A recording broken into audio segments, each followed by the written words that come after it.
You know, right now we've kind of got two different worlds within the framework of the DC umbrella, right? Mm-hmm. We have the upcoming, which I'm so excited about, the new James Gunn DCU with him and his, of course, partner Peter Safran.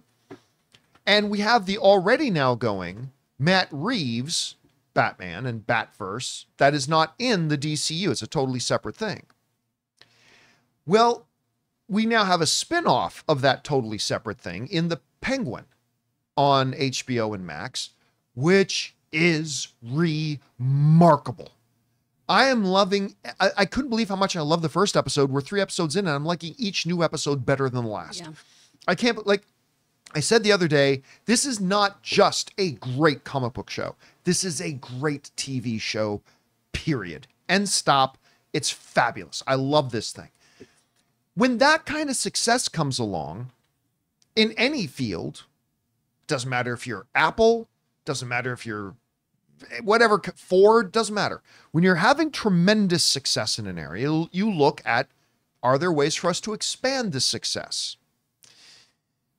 So last night, I was texting back and forth with somebody who told me that Warner Brothers is already having meetings and taking pitches for expanding out this, what they refer to as, I'm not saying Warner Brothers is officially calling it this. I'm just saying this is what the person I was talking to referred to it as, a Gotham Universe, separate from James Gunn's DCU. Mm-hmm.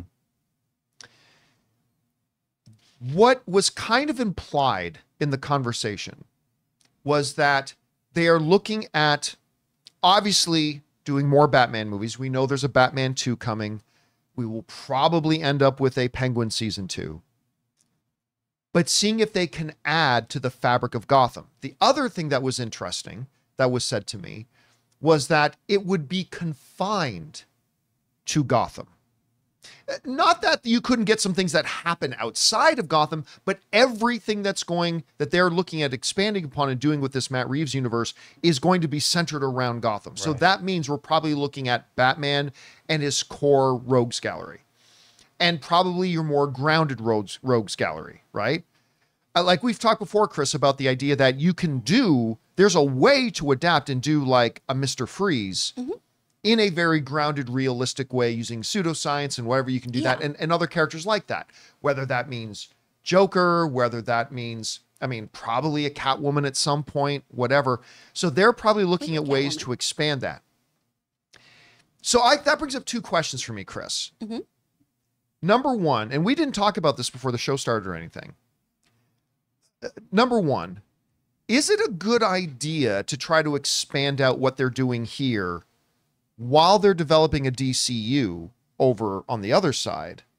And number two, if they do indeed expand this a little bit, what directions do you think they can go? Which characters do you think they should zoom in on? And I suspect it will be minimal. Like, I don't think we're going to get 3 new shows a year and 2. I think this is probably going to be like a 1 thing a year sort of thing is my guess. But is it the right idea? And number two, if they do it, which characters can you see them expanding on? Guys, we want to take a second to thank a sponsor of today's video, Acorns. Hey guys, John here. I want to talk about something that I've been using that really simplifies saving and investing. Acorns. Now, I know a lot of you might find investing intimidating. Maybe you don't know where to start, or you think you need a ton of money to make it worthwhile, but trust me, I've been there. And that's why I love Acorns. Acorns makes it super easy to automatically save and invest, and the best part, you can get started with just your spare change. Literally. Acorns takes that leftover change from everyday purchases and invests it for you. Acorns builds a portfolio specifically for you based on your money goals, and then it automatically invests your money for you. You don't need to be an expert at all. For me, it was an absolute game changer. When I got started, I was busy. I didn't have time to sit around managing my investments, but I still wanted my money to have a chance to grow. Acorns took care of that for me effortlessly. So if you're ready to start investing in your future, head to acorns.com/Campea or download the Acorns app to start today. Client testimonial. Compensation provides incentive to positively promote Acorns. Investing involves risk. Acorns Advisors, LLC, an SEC registered investment advisor. View important disclosures at acorns.com/Campea. I do think it's the right move because I like this universe and I don't want it to really play with my friends over in bright, shiny DC. I've already had desaturated DC. I don't want that to be the thing for everything. Right. I want this lovely Seven meets Batman situation over here. And then I want shiny spandex aliens, all of this over here. I think it's a smart move because then that way too, you have these sandboxes to play in that don't also limit what you get to do with your entire universe, right? Right. It's not, well, because, you know, Battinson is this way, we have to do this over here. You get to have those exist differently. Now, as far as expanding this goes, I think we've talked about this before when there was potentially going to be the Arkham show. I would love an Arkham anthology series of kind of doing that with the Rogues Gallery. Which they have talked about. I think that'd be really cool, especially if you do some of your kind of like CD list kind of villains on there and really play with that. But then the question for that is, do you do an Arkham anthology show in the DCU or in the Gotham universe? I prefer it in the Gotham universe. I think in the Gotham one, because then you can get kind of Mindhunter-y. And also... Ooh, Mindhunter. Yeah, and also, you know, this kind of takes... I'm not saying that Matt Reeves takes his cues from it, but it really reminds me of the Arkham series, the video game series. Oh, yeah. Whereas the video game series doesn't really remind me of the DCU that's coming with James Gunn. So I think this lends itself more. And we saw Arkham. There was the scene that was cut that we've seen, but we went to Arkham twice at the very end with Joker and Riddler, and when he also talked to Riddler, they're like, I want to see more of that. Yeah, I think that'd be cool to explore. And also, we know that in Penguin, why can't I think of her character? She came from Arkham.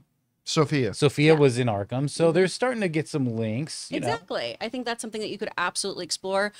The other issue here, though, is that Oz is earned. Right? Oz kind of earned a show with how wonderful Colin Farrell was. Yeah, that's true. And that's my worry about expanding too fast, too furious. Because, you know, I would love like a Poison Ivy show that focuses on eco-terrorism or something like that. I think that'd be really interesting. But she doesn't exist yet. But not like a plant that she can talk to and like, yes, my lovely. And you know, I don't want her to be Uma Thurman. I don't want her to be, you know, the kid who pets a plant in Gotham or whatever happened there. Gotham, the TV series, to be clear. But you have to kind of earn these other shows that are going to follow a specific character, unless it is an anthology or something like that where you're being introduced to them. I think a lot of the linchpin characters, like a Victor Freeze, we would want to meet him, see him, have him earn that spot. Be organic. Yeah. I think if you're releasing these at the Matt Reeves pace, you're in better luck of getting that, though. Yeah. Because he does take his time to release these things. He does want them linked. He does kind of tease whatever. Yeah. So I think you're not going... The mistake, I agree with you, would be like, well, let's fast track. Yeah. No, everyone gets a show. We're just Oprah with television shows now. You get one and you get one. Yeah. You're very intentional with your films. I mean, Matt is very intentional. Oh, yes. I like this. One of our live viewers, Tob Napernick, is saying, do it like a Blacklist. That's actually, because I love the Mindhunter idea, but I'm also a big fan of Blacklist. Like, that could work really well, too. Who would you have in a role of, like, a Blacklist, like a, you know what I mean? Like the lead of that. Who is your Reddington? Who's Reddington, right? Yeah, yeah. In that, that's a great question. Because you're going to need to focus it around a particular character, right? But that's a good thought. Anyway, guys, the question is for you. What do you think about this? I mean, obviously all studios and everybody out there has been speculating that they're probably going to do more stuff with this Matt Reeves universe now that Penguin is such a success. So do you think it's the right thing to do? Which directions would you go? What types of characters do you think you can invest in this world? Do you like the idea of keeping it more confined to Gotham itself? Whatever you guys think, jump down to the comment section below and let us know your thoughts.